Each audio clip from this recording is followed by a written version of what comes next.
Bryan Kholberger is currently in custody for the murder of Xana Kernodle, Kaylee Goncalves, Ethan Chapin, and Madison Mogan. 4 Idaho University students, 20 years of age and 21 years of age.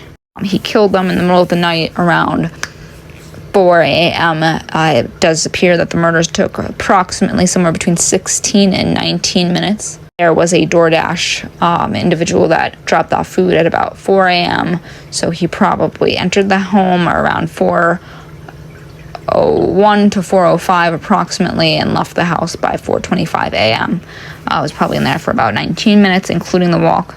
He turned his cell phone off, according to the affidavit that was recently released. Track of where he went that night.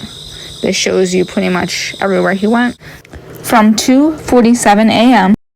to 4:48 a.m., which is likely the time that the murders were committed. Enough time for him to drive to the Moscow murder location, wait outside the window, take a picture of Kaylee Goncalves at 3:10 a.m. outside her bedroom window, enter the house at approximately 4 a.m., and then the whole murder itself took about 19 minutes. The photo that he took was posted on a Fortune account anonymously. That account, I believe to be him. First of all, there's a picture of the victim. Let's just assume it's a fake picture. Then we have timestamped at 3:10 a.m. in Moscow. He admitted on there that he killed the girls, was trying to frame David Loach. He said, I hung Kaylee's intestines on the ceiling fan. And then he said David Loach is the killer. So David Loach is somebody who's in a fraternity. Keep in mind the screen name is Frat Anon. So it's an anonymous frat member. And the suspect himself also was in a fraternity when he went to school at NCC College, community college in Northampton, Pennsylvania. So nobody really knew at this point, December 12th, that the murderer was in Pennsylvania. So I find it highly suspicious that not only did he have that photo, but he also stated he was going to be hiding out in PA, shithole PA. So now, how did somebody know that the suspect was going to be in PA? So that's questionable to me and makes me think that he may in fact be the murderer. So now that we have our suspect, he left a sheath at the murder scene, and that sheath may or may not have been something that he wanted to use to maybe frame the David Loach person.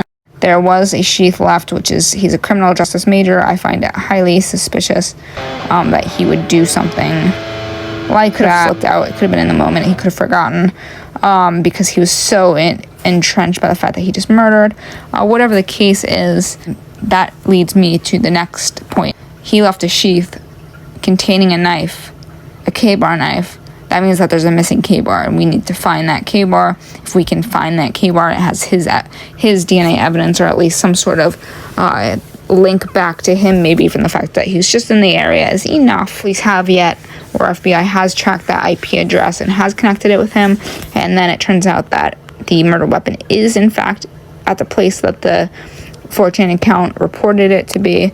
Then we have a really solid piece of evidence and a solid lead here. So I want to show you this spot right here is where I believe the murdered weapon to be. So I think that it's somewhere around here is where the murder weapon is located. But it's definitely on a tree line, according to the picture and the coordinates he posted.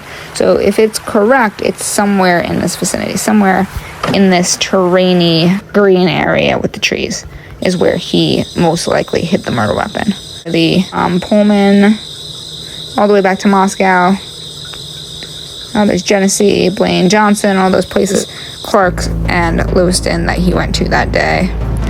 There's a coffee shop somewhere in here, place that he could put the murder weapon here, besides the obvious Snake River and this cool looking paper thing here. This paper reservoir is really cool. I don't know what this is, but kind of want to eat it or jump in it. It's cool, very cool looking.